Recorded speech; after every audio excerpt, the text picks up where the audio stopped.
is if you look around, Skillet shows are ages 4 to 194. I love seeing grandparents and grandkids in the same rock concert. Yeah! I'm serious, I love it. I look around, I saw people all the way down front with their little kid, with their little, those big, you know, the ones like for aircraft carriers or whatever. I thought that was a good idea because we don't want a child's face to melt off, or do we? I love that about a Skillet show. I want to tell you what I love the most about a Skillet show, about the fans. I love the most the fact that most of our fans know that we are a Christian band. Mostly. What I love the most about our fans is that there are tons of people at every single Skillet show we play who do not believe just like I believe. Tons of atheists, agnostics, Muslims, Jewish people, Buddhists, something in between somewhere. I meet them all the time at our concerts, and it makes me so happy that we can all come together tonight, no matter where we come from, color of our skin, no matter what we believe, who you vote for. And I hope you have a great time tonight, no matter what you believe. I want to share a story with you, and the reason I say that is because I know that some of our fans don't want to hear about Jesus, or maybe like, oh, is he going to preach forever? I'm not going to preach forever, but I want to tell you this story because it just might give someone here hope tonight. When I was in 6th grade, found out that my mom had cancer. My mom was deeply religious. My mom was a Jesus fanatic, would not let me wear black. She didn't know what was the best color then. It's the best. Matches everything. Slimming on stage. The girls are like, yeah, the guy's like, what do you mean? Anyway. My mom would never, ever have let me come to a Skillet show. I'm just gonna throw that out right now. She wasn't maybe as cool as some of these parents out here with those big aircraft carrier headphones. No, I'm joking. My mom was a Jesus freak, and I thought she was awesome for being a Jesus freak. And 6th grade, when I found out she had cancer, I was confused, and it didn't seem fair to me, and I asked my mom, what's the deal? You're a Jesus fanatic. How can he do this to you? Why not somebody else that doesn't love Jesus or a bad person or something like that? And my mom taught me in that conversation, she said, John, if I die from cancer, you cannot be mad at God because God is always good. And I said, okay, that's a deal. My mom fought cancer for 3 years, surgery, chemo, radiation. I don't know if you've ever been around someone who is dying. You've probably heard this before. When you walk in the room, you can sense the stench of death in that place. It's true. For about 1.5 years straight, my mom was sick. And she sometimes would have one okay day a week, and her chemotherapy was just destroying her. Couldn't have weighed more than 90 pounds at the end. She didn't look like a mom anymore, or almost like a person, no hair. It was horrible to watch. It was a terrible thing. And my mom passed away when I was 14. And I remembered what my mom had told me, I cannot be mad at God because he's always good. And I held on to that.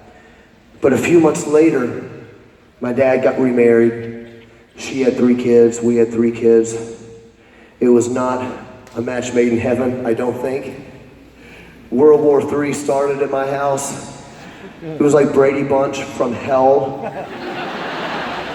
If Lucifer was the director, that's what it was. And I hated my life. And for a long time, I got so angry and so mad. I don't know if you've ever been so angry you wanted to hurt somebody or break something. Maybe that's mostly a guy thing, I don't know, but I was angry. I wanted to hurt somebody. And I got tired of being told that I was a failure and a disappointment and a loser, never gonna be good enough, wish I'd never been born, never gonna be smart enough. I got so tired of it. I was in my room. I was 15 years old.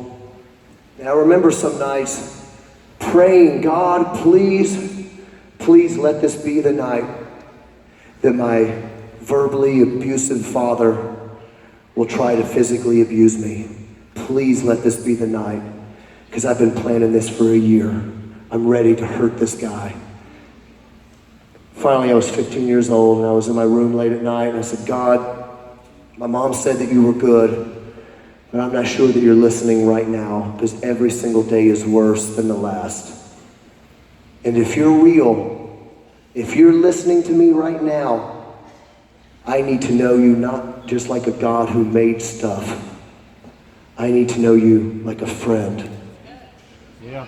And I found out at age 15, alone in my bed at night, with no one to talk to, I found out that Jesus wasn't just some dude I read about in some old book. And he wasn't just some guy we sing songs to at some old church. I found out that Jesus was alive tonight in my room, on my bed. In Jesus, I found a friend who would never turn his back on me, would never leave me.